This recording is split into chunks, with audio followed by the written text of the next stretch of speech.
Sejam bem-vindos e bem-vindas a mais um Talks by Fujifilm. Hoje a gente está aqui para falar sobre prevenção de câncer de mama e próstata também, e como essa prevenção pode ser feita e guiada por imagem. E eu estou com dois especialistas e também o time Fujifilm.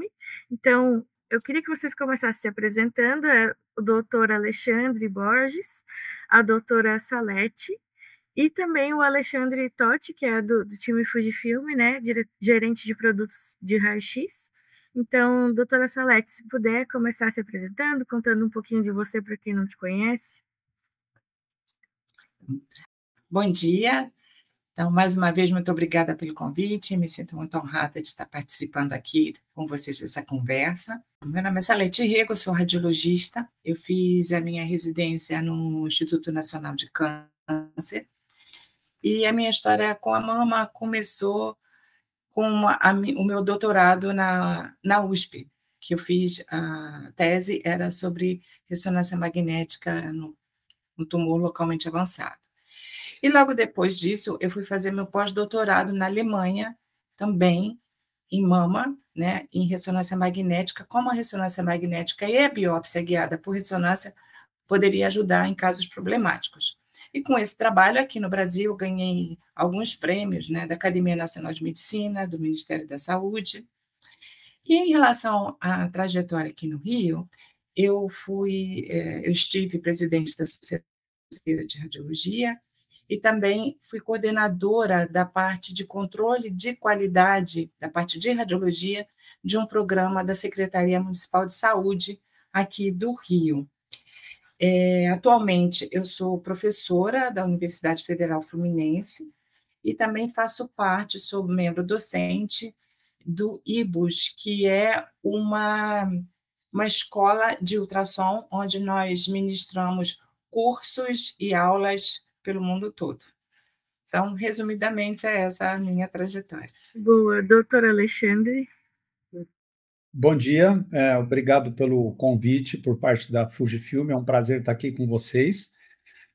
Eu sou médico radiologista, formado há 30 anos e já trabalho com ressonância magnética de próstata e biópsia de próstata guiada por ultrassom há mais de 23 anos. Fico aqui em Campinas, na Proton Diagnósticos, onde coordeno a radiologia e o serviço de residência também. E sou filiado ao grupo de uro-oncologia da Unicamp, e faço cerca de umas 30, 40 biópsias de próstata guiadas por ultrassom por mês e umas 200 ressonâncias de próstata mensalmente também. Então, é uma área que, além de ser minha subespecialização, é uma área que eu tenho grande prazer e carinho de atuar em torno dessa causa do diagnóstico precoce da próstata, do câncer de próstata. Muito legal, muita experiência, né? Vocês têm, então, legal demais compartilhar e trocar com vocês hoje. Totti, acho que também é legal você se apresentar. Sim, claro. Meu nome é Alexandre, eu sou engenheiro biomédico, então desde a minha formação já foi dentro da núcleo de tecnologia direcionada à saúde.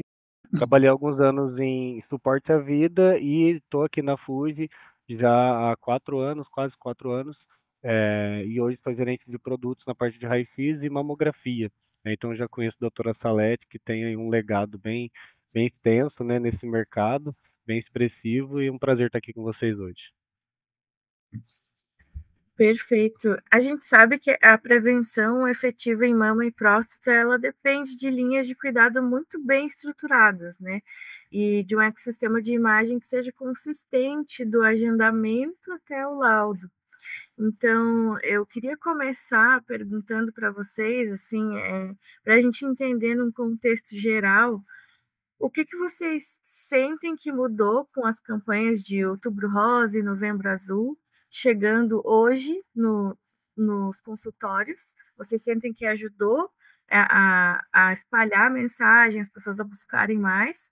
Aí queria que a doutora Salete começasse contando um pouquinho da sua experiência e depois o doutor Alexandre. O Outubro Rosa é o mês, né, da conscientização sobre o câncer de mama. Mas a gente tem que lembrar que o Outubro Rosa tem que ser o ano inteiro, não só em outubro. Obviamente, a gente percebe, né, nos lugares onde nós trabalhamos, tanto públicos quanto privados, que aumenta o número de procuras, aumenta o número de mamografias. Principalmente no privado, as pacientes do SUS, elas têm uma limitação maior ao acesso à mamografia, infelizmente. De acordo com os dados do INCA, em 2023, a cobertura mamográfica no Brasil foi de 23%, quando o mínimo esperado é de 70%. Então, nós temos muitos desafios, né, pela frente, e o Outubro Rosa realmente é um mês que todo mundo fica mais focado no tema, então é um mês que a gente pode estar conversando sobre o tema, falando da necessidade de se fazer mamografia e discutindo formas da gente melhorar a nossa realidade, principalmente no SUS, visto que 70% da nossa população depende dele. Perfeito. E, doutora Alexandre, também trazendo sua perspectiva e pensando um pouco como que a gente transforma, né, esses picos em uma rotina, né, picos de as pessoas buscarem mais nesse mês, como a doutora Salete falou, mas a gente tem a necessidade de que seja mais uma rotina de todo mundo, né? Seguindo a mesma linha da doutora Salete, a gente tem no Brasil praticamente o mesmo número de casos de câncer de próstata em relação, são similares, pareados. Então, segundo as estatísticas do INCA, cerca de 70 mil casos de câncer de próstata diagnosticados por ano no Brasil, né? E como qualquer câncer, a principal chave para a cura é a detecção precoce, né? Por isso essas campanhas são tão importantes. O homem fica muito para trás em relação à próstata, quando comparado à mulher. Eu acho que, apesar de o acesso ainda não ser o ideal na parte da mulher, ainda há muito mais conscientização para ser feita quando a gente compara o homem à mulher, né? E pouca gente sabe desses dados, né? Que a incidência de câncer de próstata é similar à incidência do câncer de mama. Por isso, a importância da nossa conversa para a gente disseminar esse conhecimento, sabendo que tem hoje à disposição muita tecnologia para ajudar no diagnóstico precoce do câncer de próstata, coisa que cerca de 10, 15 anos atrás não era tão divulgado para a população em geral. E uma coisa importante é que, em relação à detecção precoce, né, quando nós detectamos esse tumor pequeno, de até 1 centímetro, a chance de cura dessa paciente vai em torno de 95% a 98%. Então, isso já é conhecido.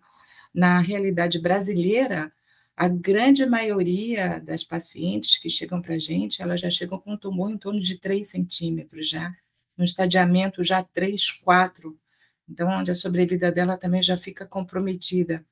Então, esse tipo de conversa, a disseminação dessas informações é de extrema importância para a gente estar mudando esse quadro, né? Porque somente através da conscientização é que a gente pode começar a transformar. A gente percebe que algumas campanhas, elas caem no comum do dia a dia de o Outubro Rosa, o Novembro Azul, mas elas não são levadas com a seriedade que deveriam ser, né? Então, é importante falar, mas é importante trazer esses dados também, não no sentido de trazer um pânico, enfim, mas no sentido de informar e trazer um peso maior porque deve ter peso, assim. Então, a necessidade de ir, a necessidade de ter uma rotina, e aí também trazendo um pouco para a parte dos casos de câncer de mama, né, doutora Salete? A mamografia, ela costuma ser o primeiro passo que a gente tem, né, na avaliação, e eu queria entender quando que é indicada a biópsia depois desse primeiro passo. Bom, a mamografia é o nosso método ouro, né, para detecção precoce. Não é 100%, como nada é 100% nessa vida, né? Mas é um método que tem mais estudos randomizados há mais de 40 anos, é o método que a gente mais conhece, é o melhor método para a detecção de calcificação, que é uma das manifestações do câncer, e em 95% das vezes, a manifestação inicial do carcinoma ductal in situ, né? Além de ser um método muito conhecido dos radiologistas, obviamente, né, dos cirurgiões, né? Então, a mamografia é bem conhecida, a incidência em crânio caudal e médio lateral, sem contar que a mamografia ela tem um baixo custo e é um método acessível, né? Nós encontramos muito mais facilmente mamografia do que ressonância ou até mesmo ultrassonografia, né? Então, ela é um método acessível e é um método reprodutível, porque a forma que nós fazemos a mamografia aqui no Brasil, nós fazemos no Japão ou em qualquer outro lugar do mundo. Então, para um método de rastreio, né, que é aquele em que a paciente é assintomática, ela não tem sintoma, nós estamos fazendo esse exame para detectar esse tumor com a intenção de detectá-lo pequeno, onde as chances de cura dessa paciente vão girar em torno de 95% a 98%. Então, quando nós encontramos algum achado suspeito, esse achado ele tem que ser esclarecido. E aí, o método de biópsia, que normalmente nós usamos para fazer o esclarecimento, sempre que possível, o método de biópsia preferível é a ultrassonografia. Por que a ultrassonografia? Porque a ultrassonografia não tem radiação, você faz a biópsia em tempo real, a paciente está ali ao seu lado, é um exame que tem baixo custo, mas para que isso seja feito, a gente tem que estar realmente vendo a lesão alvo com segurança, o que não se aplica no caso das calcificações. No caso de calcificações, necessariamente a biópsia deve ser guiada por estereotaxia, que é através de radiação, né, através de um mamógrafo, que nós vamos acoplar, né, essa ferramenta de estereotaxia para ter acesso a essas calcificações. Ou, se o serviço dispõe de uma mesa dedicada, né, para a realização dessas biópsias, também isso é o sonho dos radiologistas, né? Então, realmente, mas também, infelizmente, a gente só dispõe dessas metodologias mais sofisticadas na iniciativa privada, né? No SUS, nós também temos, mas em uma quantidade mais limitada. Perfeito. Doutor Alexandre, na mesma linha, queria entender também quais critérios o senhor tem usado para indicar a ultrassom, na verdade, e para direcionar a biópsia quando ela é necessária, porque também a gente sabe que é importante reduzir, né, as biópsias desnecessárias, mas sem perder uma indicação bem calibrada. Bom, a próstata tem uma história um pouco mais recente que a da mama, porque a primeira versão, do mesmo jeito que existe um critério diagnóstico estruturado na mama, que é o chamado BHADS, de breast, o B, a primeira letra para mama, na próstata, em 2015, foi criado esse critério, que chama PHADS, de P de próstata, e a segunda versão consolidada e com estudos também prospectivos, randomizados, em 2019. E aí ficou comprovado o papel da ressonância magnética no diagnóstico precoce do câncer de próstata. Mas nós temos um caminho um pouco mais complexo que em relação à mama, porque, como a doutora Celeste falou, a mamografia é um método mundialmente disponível e de baixo custo, né? A ressonância já tem um custo maior, mas já ficou comprovado que a realização da ressonância magnética, quando há alguma suspeita do câncer de próstata, então vamos voltar. Esse paciente, na sua consulta de rotina com o urologista, pode fazer um toque retal no exame de PSA, que é um exame de sangue barato, e a partir daí, havendo suspeita de que um desses dois exames, ou o toque retal ou o PSA, estejam alterados, o médico pode solicitar uma ressonância. E a ressonância, a gente chama ela de ressonância multiparamétrica da próstata. Então, tem esse nome grande e complicado, mas ele se refere a um conjunto de técnicas de imagem que permite avaliar com precisão a próstata se há alguma área suspeita para ser biopsiada. Então, qual é a vantagem de se realizar uma ressonância magnética quando há suspeita do câncer de próstata? Justamente, são duas principais. A primeira delas é saber quem não precisa fazer uma biópsia. Então, a gente chama isso de valor preditivo negativo. Quando bem feita, a ressonância consegue descartar a necessidade de se fazer a biópsia em cerca de 90% dos casos, ou seja, ela exclui o câncer, que a gente chama de clinicamente significativo, em 90% dos casos. Mas a gente enfrenta uma série de desafios que começa desde a disponibilidade da ressonância magnética para a população do SUS, principalmente, mas como também a realização de exames de qualidade, porque não adianta eu fazer uma ressonância de baixa qualidade, porque eu vou estar gastando um dinheiro e não vou estar resolvendo o problema do paciente, né? Então, a cadeia da ressonância ela é mais complexa que o diagnóstico do câncer de mama, infelizmente. Mas eu tenho segurança de que, com esses métodos evoluindo ao longo dos últimos 5 anos, cada vez mais a gente vai ter ressonância disponível e, principalmente, com a ajuda da inteligência artificial, que hoje encurta o tempo de realização dos exames, a gente pode, de certa forma, ter mais disponibilidade nos aparelhos de ressonância magnética para realizar mais a ressonância de próstata. Então, resumindo essa cadeia diagnóstica na próstata, o homem passa na consulta de rotina com o urologista, faz o toque retal, colhe o PSA, quando há suspeita, faz a ressonância magnética. A ressonância magnética levantando uma suspeita de câncer, aí sim ele é encaminhado para a biópsia guiada por ultrassom. Complementando aqui, né, aproveitando a fala do Alexandre, o nosso fluxo normalmente em relação à mama, o primeiro exame normalmente é a mamografia, né? O paciente vai fazer a mamografia, a gente sabe que o calcanhar de Aquiles da mamografia é o quê? A densidade mamária. Quanto maior a densidade mamária, menor a sensibilidade do método. Então, nessas mamas, que são as mamas padrão C e D, né, de acordo com o Colégio Americano de Radiologia, que seriam aquelas mamas predominantemente densas e as mamas densas, elas deveriam ser complementadas com uma ultrassonografia, né? E uma vez achado algum achado suspeito, essa paciente vai fazer a biópsia, como a gente já falou aqui. A ressonância magnética, ela teria mais uma indicação naquelas pacientes de alto risco ou com uma mutação genética. Mas também, Alexandre, a gente enfrenta os mesmos desafios que você na próstata, porque não existe uma padronização em relação nem a forma que os protocolos de realização da ressonância de mamas, né? Existem variações.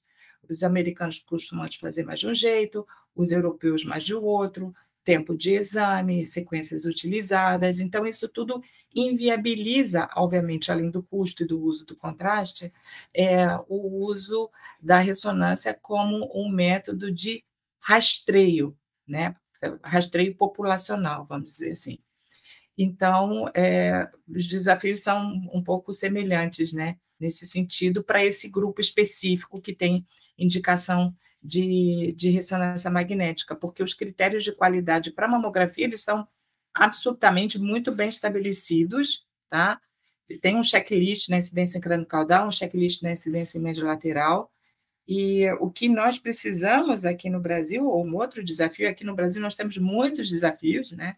Porque dentro do Brasil nós temos um país, mas tem vários países dentro do Brasil.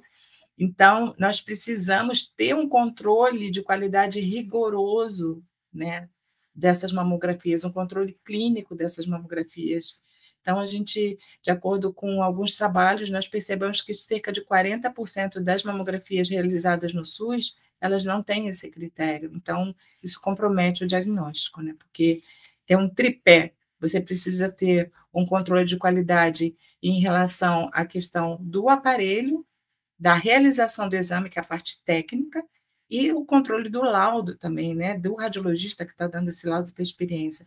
Se alguma dessas partes, se algum desses pés falham, então o laudo fica comprometido. Sim, muito interessante isso que você pontuou, e até lembrando um pouquinho da fala do doutor, quando ele citou ali inteligência artificial, né? Eu também queria entender, doutora Salete, onde que a inteligência artificial já ajuda de uma forma segura, tanto na questão de mama quanto na questão de próstata também, mas eu queria entender quais cuidados vocês recomendam na escolha e na implementação dessa inteligência artificial. Bom, a inteligência artificial ajuda bastante na identificação dos nódulos, das calcificações, né? Funciona bem também como segunda opinião, como segundo leitor. Facilita bastante também em relação à triagem, priorizando os casos, e também o fluxo de trabalho que isso vai implicar na produtividade, né? Porque ela faz uma organização também da lista, né? Dos exames a serem realizados. Mas nós temos que também prestar atenção em relação a essa questão da inteligência artificial, em relação a essa validação clínica, né? Então, esse determinado software ele tem que ter essa validação clínica, tem que estar publicado em revistas realmente de impacto, né?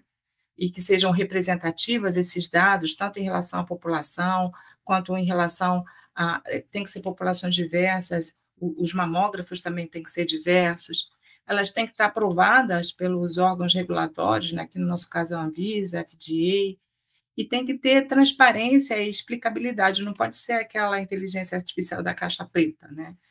E a inteligência artificial ela é um apoio para o radiologista, ela não substitui o radiologista. E facilita também muito na integração do PACS, do RIS e o controle de acesso. Mas também é muito importante que haja segurança e proteção desses dados, tá? E tem que ter um acompanhamento contínuo, uma auditoria contínua desse sistema de inteligência artificial que o determinado serviço opte por usar. Bom, em relação à próstata, acho que a gente pode dividir em duas partes, né? Uma é genérica, que diz respeito à aquisição da imagem. Então, a inteligência artificial na aquisição da imagem, na ressonância magnética, ela já está presente há alguns anos. Eu tive a oportunidade de participar das primeiras pesquisas em relação a isso. E o que ela traz de benefício? Você consegue fazer uma ressonância magnética num tempo menor e consegue melhorar a qualidade da imagem.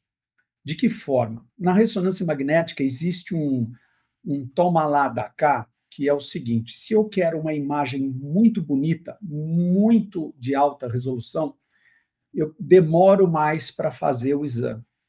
E se eu faço um exame muito rápido, eu acabo tendo uma imagem granulada de uma definição menor. Então, essa inteligência artificial que já existe em muitos aparelhos no nosso país, ela está ligada à aquisição da imagem, a métodos que vão reduzir a granulação dessa imagem e deixar a imagem com uma resolução maior. Por que é importante a gente ter imagem de resolução maior? Isso está ligado a uma coisa que a gente chama de conspicuidade, que é a facilidade para a gente detectar uma área, uma alteração, uma mancha, um nódulo, seja na próstata ou na mama, em relação ao tecido normal. Dizendo da mesma maneira que a doutora Salete, esses aparelhos que existem com essas inteligências artificiais de aquisição no Brasil usam softwares que têm autorização da Anvisa, ou seja, já são validados não só no exterior, como também no Brasil, para a gente utilizar. De forma prática, a gente consegue, dependendo do aparelho, exames que antes demoravam cerca de 25, 30 minutos, reduzir em 40% a 50% o tempo de realização. Então, isso é tão importante para o conforto do paciente, de não ficar muito tempo parado para fazer um exame, como também para você aumentar a capacidade de fazer mais exames no mesmo aparelho. Então, essa é a primeira parte, inteligência artificial na aquisição da imagem.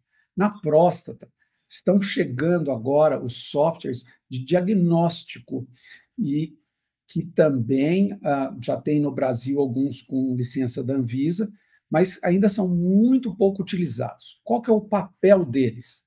Da mesma maneira que a doutora Salete falou, é ajudar o radiologista a identificar o câncer de próstata.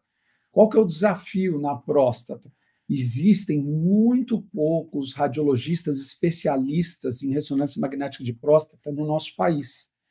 E esses softwares, os trabalhos publicados estão mostrando que ele consegue fazer com que um radiologista inexperiente em próstata consiga ter o mesmo nível de acurácia diagnóstica do que um radiologista experiente.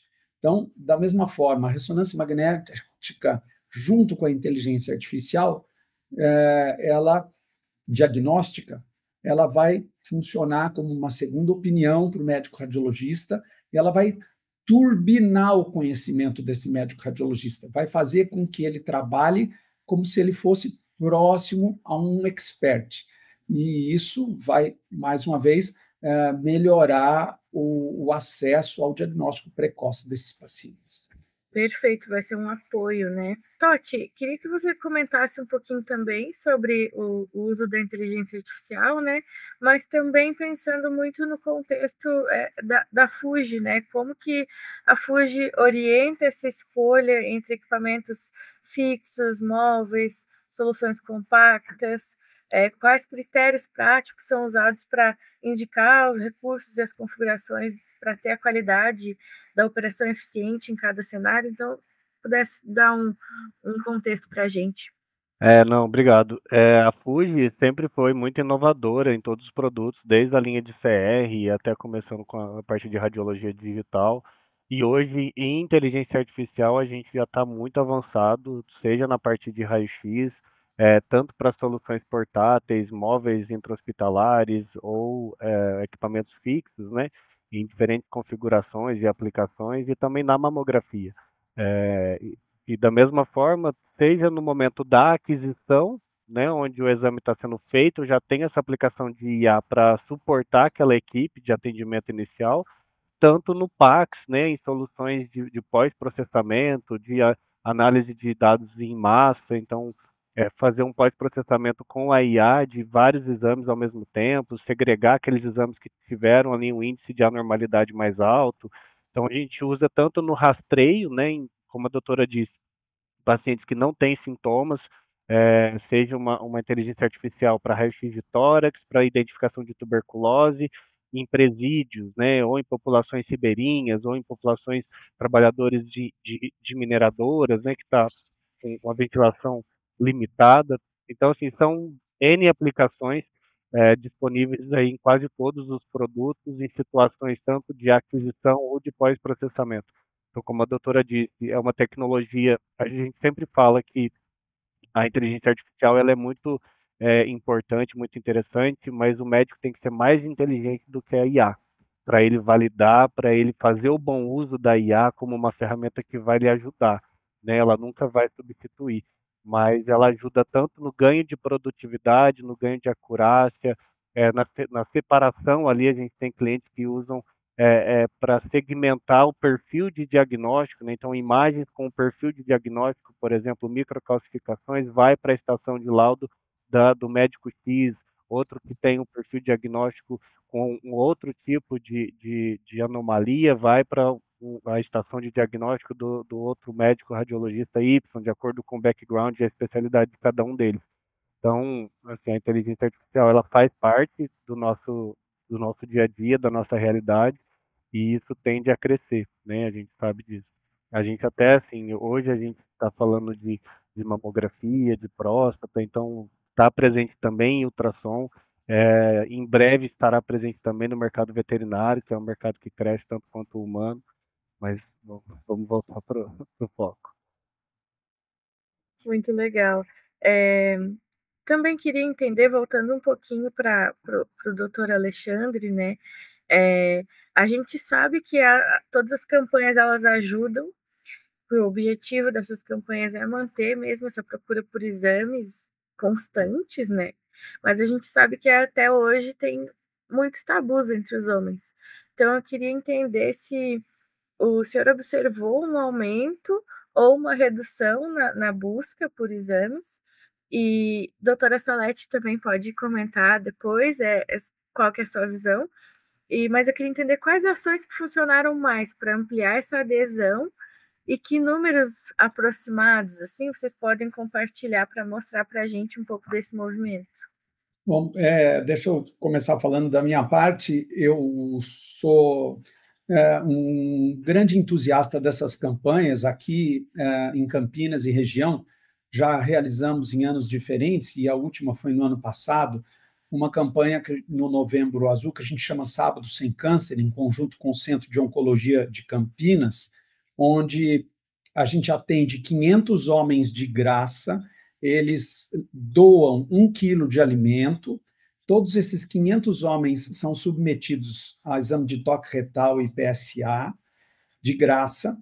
Depois, os que têm alteração são convocados para fazer ressonância no meu serviço, e a gente oferece essas ressonâncias magnéticas de graça.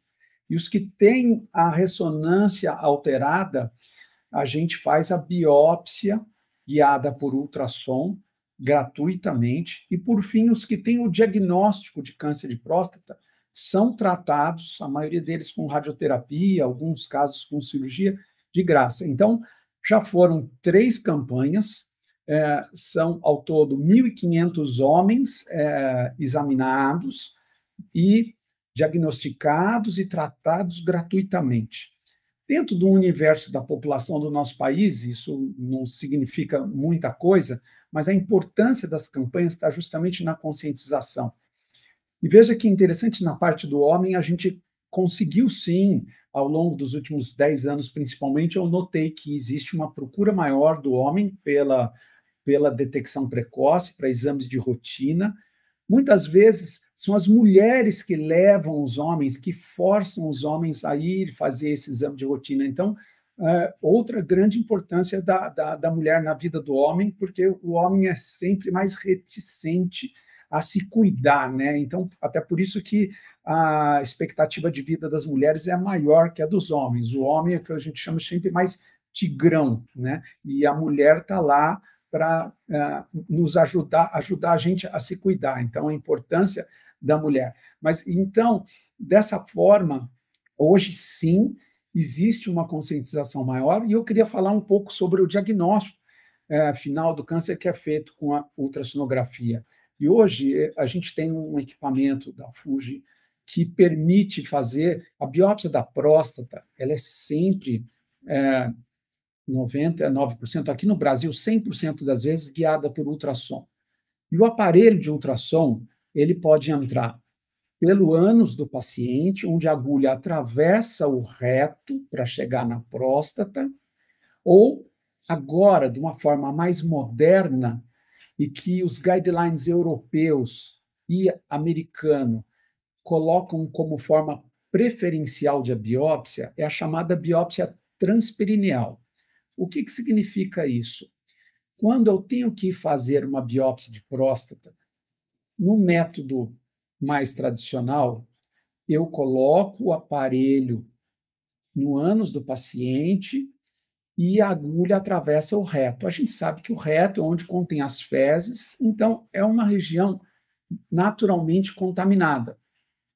Com essa nova tecnologia que estamos começando a realizar aqui no Brasil, a gente faz a biópsia da próstata pelo períneo, que atravessa a pele, uma parte que fica entre a bolsa escrotal, entre o saco do paciente e o ânus. Então, digamos que é uma forma mais limpa de biópsia e que, às vezes, permite chegar em algumas áreas da próstata que o acesso transretal tem maior dificuldade. Então, a grande novidade no diagnóstico do câncer de próstata hoje, depois de você fazer uma ressonância bem feita, está nessa possibilidade de fazer o acesso transperineal, que, em resumo, tem 2 vantagens.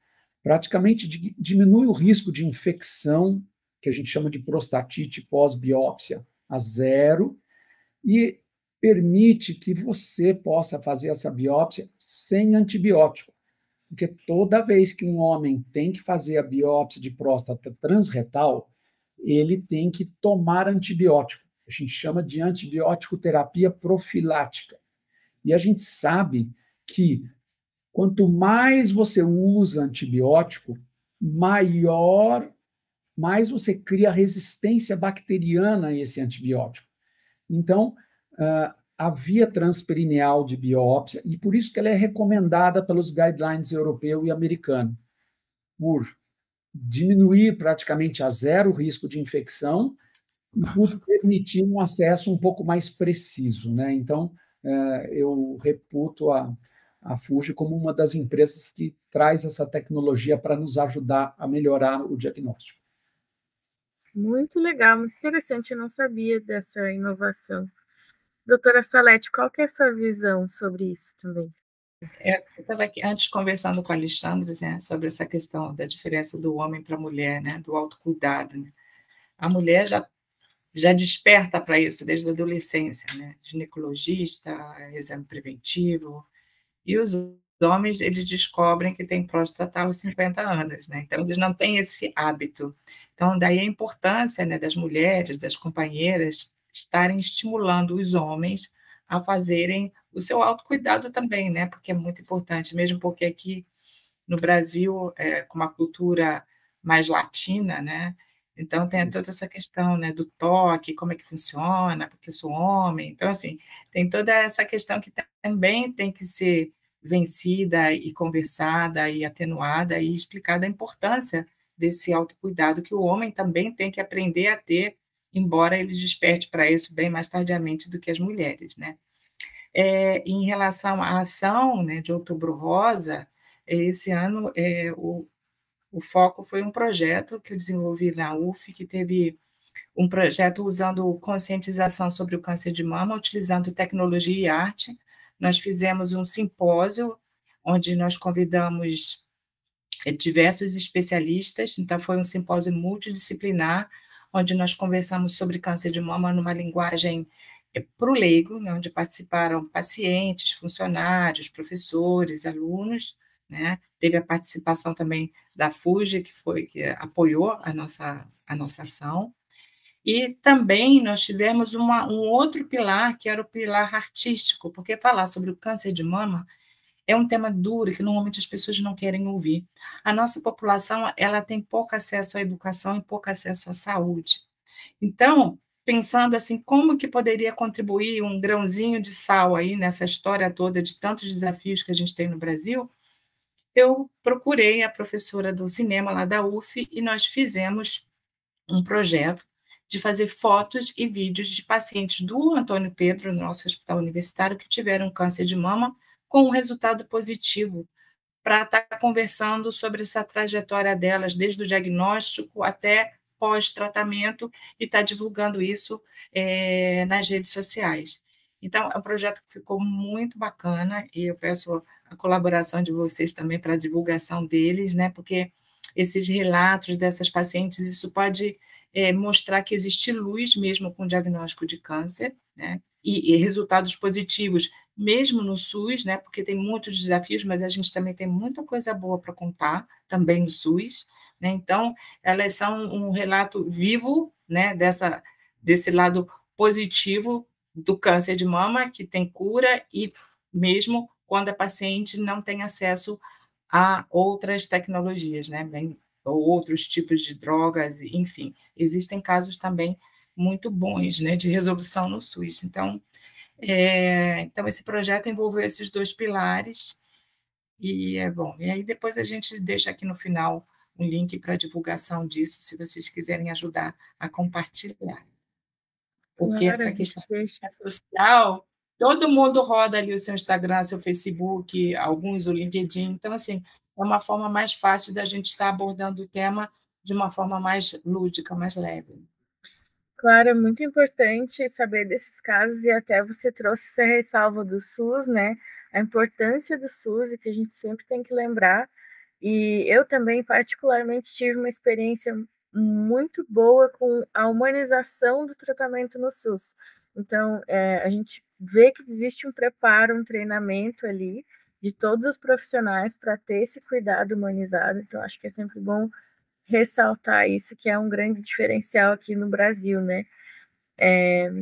Doutora Salete, uma outra questão, quando você falou ali que a mulher ela começava a buscar o exame ginecológico muito cedo e tudo mais, Eu queria saber, assim, na prática, com o início dos 40 anos, como que se ajusta o convite, a periodicidade, o primeiro exame, indicando essa ressonância como um segundo passo, quando é necessário, né, depois da mamografia.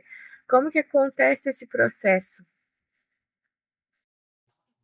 Bom, nós estamos numa fase bem mais primária, né? A gente ainda está na fase da mamografia, como a grande parte do mundo todo usa a mamografia como rastreio, né? Então, é indicada a mamografia a partir dos 40 anos até os 74 anos, e uma grande vitória, né? Que a partir foi anunciado recentemente pelo Ministério da Saúde que as pacientes do SUS também vão ter acesso a partir de 40 anos, porque antigamente era só de 50 a 69, quer dizer, mais ou menos um mês atrás, era só de 50 a 69 anos a cada 2 anos, e agora a partir dos 40 anos até os 74 anos. Então, isso é muito importante, porque a nossa população brasileira ela tem um padrão mamário que é um padrão mais denso, né? É aquele predominantemente denso e denso. E cerca de um quarto dos casos de câncer ocorrem nessas pacientes entre 40 e 50 anos. Então, imagina, se elas começassem a fazer mamografia a partir dos 50, o que, que a gente vai encontrar? Esses tumores que é a nossa realidade no SUS, 3 centímetros, 3, 4 centímetros, né? Então, assim, como eu já tinha dito antes, padrão mamografia. Fez a mamografia, complementa com ultrassonografia, principalmente, ou deveria ser complementado com ultrassonografia, nas pacientes que têm essa mama mais densa. Nas pacientes que têm uma história familiar, né, de primeiro grau, uma mãe com câncer, a irmã ou uma filha, ou alguma mutação genética, essas pacientes teriam indicação também de fazer ressonância de mamas. E uma outra indicação também importante são aquelas pacientes com um tipo histológico que a gente chama de lobular, porque eles tendem a ter mais focos na mama e também a comprometer mais a mama do que o tipo que a gente chamava de ductal. Então, seria também uma grande indicação dessas pacientes estarem fazendo a ressonância. Mas, como eu falei aqui para vocês, a nossa cobertura aqui no Brasil de mamografia é de 23%. Agora, você pergunta da ressonância, a gente nem tem isso, porque a ressonância ela não é recomendada, né, pelo Ministério da Saúde. Então, isso você só vai fazer a nível privado, né, ou em casos realmente muito particularizados no SUS, onde essas pacientes consigam ter acesso, mas isso realmente eu não disponho de números aqui para te dizer qual é o percentual dessas pacientes que teriam acesso, porque isso é uma coisa que ela não é recomendada, vamos dizer assim, oficialmente, são casos particulares. Sim, entendo, são exceções, né? Queria agora que o Totti falasse um pouco também sobre essa questão dos equipamentos de ultrassom da Fuji, como que eles ajudam a padronizar, assim, e reduzir essas repetições. Quais ganhos vocês costumam observar em tempo de sala e a taxa de repetição também? Os equipamentos de ultrassom a gente sabe que são operador dependentes, né? Então o médico opera o aparelho junto da paciente, então ele depende muito dessa conexão do profissional com a máquina, né? E obviamente a máquina precisa entregar para ele ali uma visibilidade de alta resolução, uma sensibilidade do transdutor que ele consiga é, captar e enxergar e detectar essas microestruturas, né? Então, o ultrassom ele é praticamente uma extensão do próprio médico ali, são os olhos do médico dentro da estrutura, né? Já no caso da mamografia, os médicos radiologistas eles vão avaliar a imagem que foi adquirida pela equipe técnica, às vezes em uma outra unidade em outro estado. Então, não tem esse contato próximo do paciente. Então, o ultrassom ali, quanto mais recurso ele consegue entregar no ao vivo para o médico, você tem esse ganho de produtividade igual o doutor mencionou. Então, ele consegue realizar procedimentos ali diagnósticos no ultrassom, ou seja, biópsia guiada por ultrassom. Então, se o aparelho de ultrassom ele tem uma performance ruim, ele está prejudicando diretamente a performance do próprio médico. né? Então, isso impacta também na produtividade, na qualidade do serviço do próprio médico.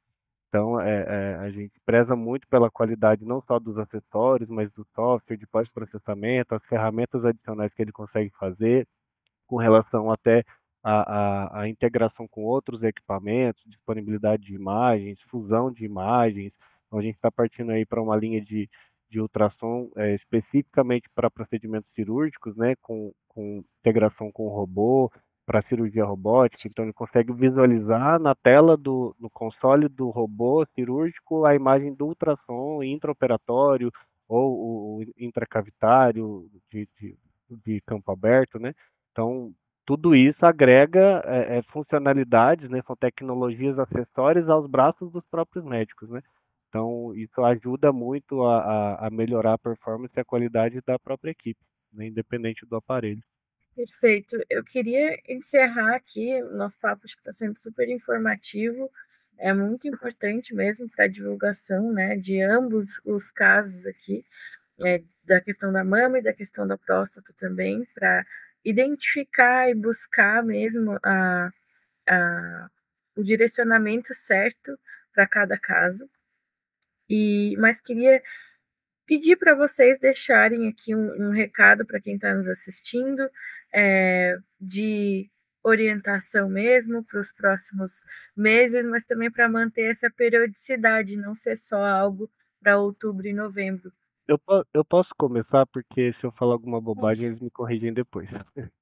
Perfeito. Eu acho que o recado principal, né, para mamografia, eu acho que toda mulher ela deve ter esse autocuidado, né? O autotoque é fundamental, porque muitas vezes não vai haver sintoma, e quando vai ter sintoma já está num estágio que poderia ter iniciado esse tratamento há muito tempo e ter uma sobrevida maior, uma chance de cura maior, né?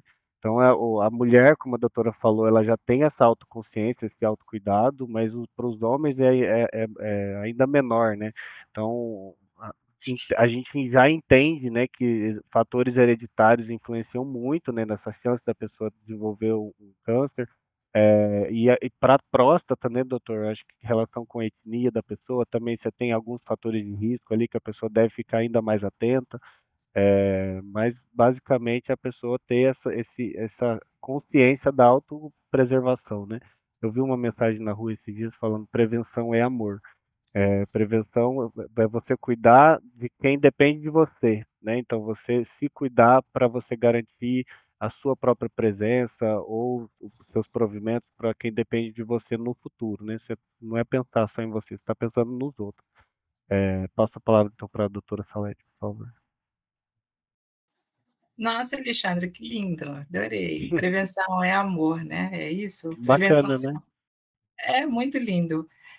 E prevenção realmente salva vidas. Então, assim, as mulheres devem fazer a sua mamografia a partir dos 40 anos, vem lá, procurarem, se não tiverem acesso, batalharem por ele, porque eu acho que isso é uma coisa que o caminho vai sendo construído conforme a gente vai caminhando, né? Então, essa conscientização é importante de saber que a partir dos 40 anos as mulheres devem começar a fazer a sua mamografia. E lembrando que a questão da mama, ela tem um significado muito profundo no inconsciente feminino, porque ela representa muitas coisas, né? A mama representa a feminilidade, a mama ela tem também uma ligação muito importante com a questão da sexualidade da mulher, e a mama também significa vida, né? Porque é através da mama que a gente amamenta. Então, quando uma paciente ela tem um diagnóstico de câncer, entra um curto-circuito aí, né, dela se entender, porque vem muitos questionamentos, né? Será que eu vou morrer? Se ela tem filho, será que quem vai cuidar do meu filho? Ai, tem a questão dela de identidade. Eu vou ficar sem a mama? Eu vou ficar sem um pedaço da minha mama? Eu ainda vou ficar atraente para o meu marido, para o meu parceiro? Ele vai continuar comigo? Mexe com a família, os filhos, ficam com medo de perder a mãe, o próprio relacionamento com o companheiro, os amigos ao redor. Então, tem toda uma questão muito profunda psicológica envolvida, sem contar também com a parte econômica, porque normalmente essas mulheres, né? A incidência começa aos 40 anos, elas estão bombando aí em todos os sentidos da vida, elas vão ficar fora do mercado de trabalho. E aqui no Rio de Janeiro, grande parte dessas mulheres são mães solos, né? E de uma situação financeira menos favorecida. Então, se elas não levam, né, o dinheiro para casa, essas crianças elas vão ficar, no fim das contas, muito mais vulneráveis ou mais acessíveis à questão da criminalidade. Então, tem toda uma repercussão social também, né? Então, são muitas implicações. A mama ela mexe de A até Z, de uma profundidade realmente muito, muito importante. Então, por isso é tão importante a gente fazer essa detecção precoce, porque com a detecção precoce, chance de cura varia de 95% a 98%, isso é muito significativo. É muito triste a gente ter um quadro onde a maioria das mulheres chegam com tumores de 3 a 4 centímetros, no estadiamento de 3 a 4, ou seja, com já metástase à distância, a sobrevida para essas pacientes vai ser muito mais reduzida, sem contar também a questão financeira, porque o tratamento dessas pacientes vai ser um tratamento muito mais oneroso para o Estado, né? Então, assim, a gente tem N motivos para nós estarmos promovendo essa conscientização, nós estarmos conversando. Essa conversa vai desde a sociedade até as entidades médicas e ao governo, todos juntos se unindo para a gente procurar soluções para esses tantos desafios que a gente encontra aqui. Eu acho que esse ano a gente já teve um grande avanço, né, das pacientes do SUS terem acesso a partir de 40 anos, porque as da saúde suplementar já tinham esse acesso, né, dos privados já poderiam fazer a partir dos 40 anos. Então, acho que isso é um grande avanço, e isso foi obtido juntamente com o trabalho não só do Estado, mas das entidades médicas e da sociedade, conscientização. Então, essa questão, essa palavrinha, conscientização, a gente tem que conscientizar a nossa população para saber da importância, porque detecção precoce é vida, gente. Então, esse é o meu recado. Maravilhoso. Bom, eu só vou finalizar parabenizando aí o Alexandre e a Salete que falaram antes de mim, tá certo, vou complementar pequenas coisas. Então, em relação à próstata, é importante falar que a incidência em pacientes negros é maior, então uma preocupação a mais para que esses pacientes negros cuidem mais de si. Que bom que a campanha do Outubro Rosa vem antes do Novembro Azul, porque serve como um incentivo para as mulheres dizerem que depois delas terem feito esse cuidado é a vez deles, né? E que cuidar da próstata não mexe em nada com a masculinidade e mexe sim com a possibilidade de você ter um diagnóstico precoce. Hoje, na minha região, tanto na parte privada, aqui no interior de São Paulo, quanto no SUS, existe um acesso bem razoável aos pacientes à ressonância magnética de próstata, e basta que esses pacientes procurem por isso, e essa chave do diagnóstico precoce é igual à qualidade de vida e é igual, principalmente, à cura, né? Então, a gente mexendo nesse binômio, a gente consegue essas duas vantagens: curar, ter qualidade de vida e não menos importante, como a doutora Salete falou, ter custos de tratamentos menores, porque você não tem metástase à distância, então o custo de tratamento, quando não tem doença sistêmica, é muito mais baixo. Então, obrigado aí pela oportunidade dessa conversa com vocês. Perfeito. Eu entendo que a FUJI, ela se preocupa muito com a prevenção, justamente nesse olhar de que a conscientização não é só o entender entender a campanha, entender a necessidade, mas profundamente olhar para isso e buscar agir, né? Não só entender, mas agir.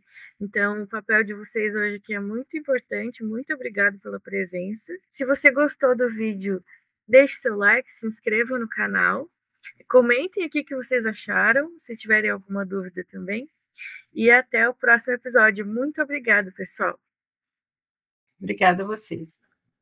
Tchau, obrigado. Tchau.